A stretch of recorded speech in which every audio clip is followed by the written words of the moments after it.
Hi guys! This is Summer Susie. Welcome to my channel.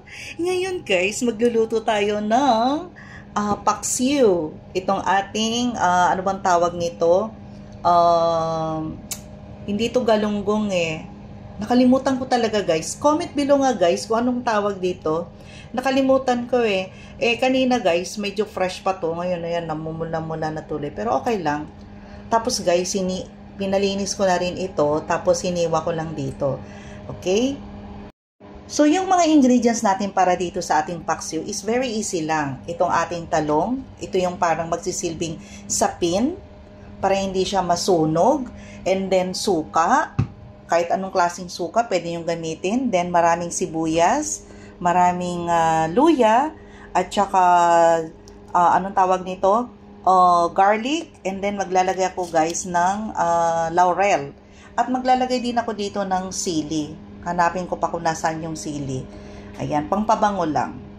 So eto guys, nakakita din ako 4 na piraso. So mag-start na tayong ipa-file sila sa kardero para mailuto na natin.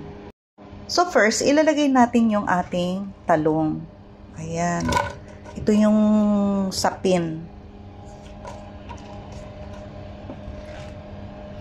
Tsaka masarap yung paksiw na may gulay din siya, di ba?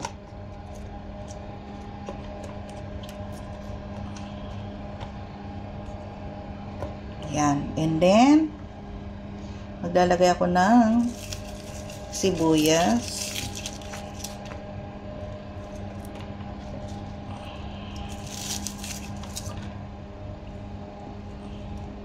Para habang kumukulo, bumabango na yung sibuyas at saka yung ating ginger and the onion and also the garlic.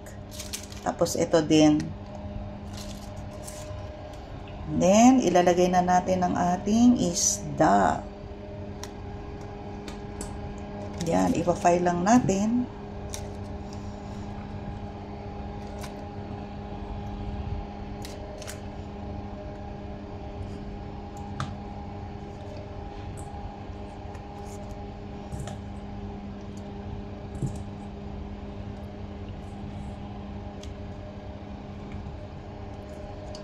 Yan. And the talong.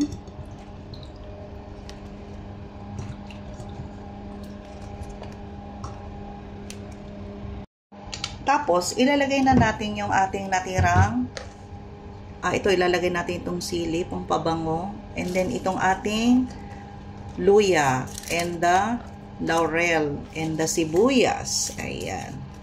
Oops. Tumalon pa. Diba? Malasa. Kasi ang daming mga ingredients.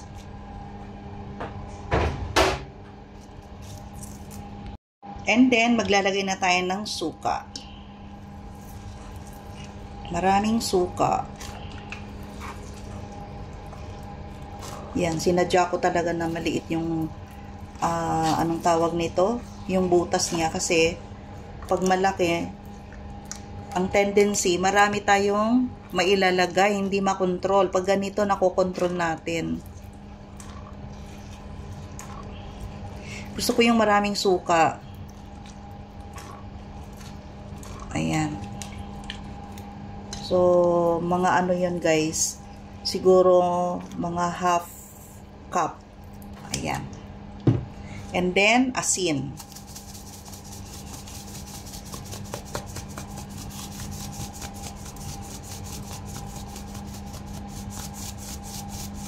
Tansya-tansya lang. And then, maglalagay ako ng betchin. Konti lang. Ayan. And then, paminta. Para mabango.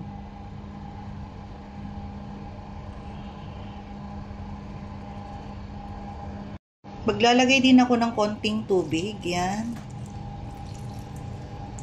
Konti lang.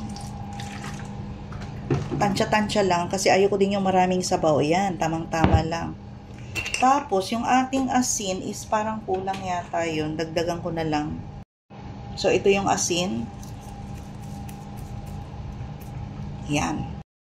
Maglalagay din ako ng 1 kutsarang sugar para manamis-namis. Yan.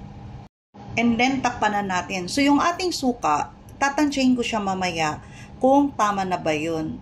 So, pakukuluan na natin ito sa apoy. Ayan, nailuto na natin.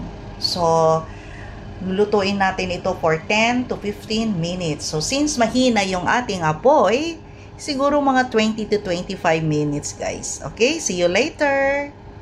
So, guys, ito na yung ating paksiw na isda. Diba, guys? Ang sarap niya, guys. Tamang-tama lang yung asim, yung alat, yung tamis, lahat. Perfect, guys. So, guys, ano pang hinintay nyo, guys? Gayahin nyo na itong aking recipe, which is paksiw na isda. So, guys, don't forget to like, share, and subscribe my YouTube channel, Summer Susie. Bye, guys. See you in my next vlog. Bye!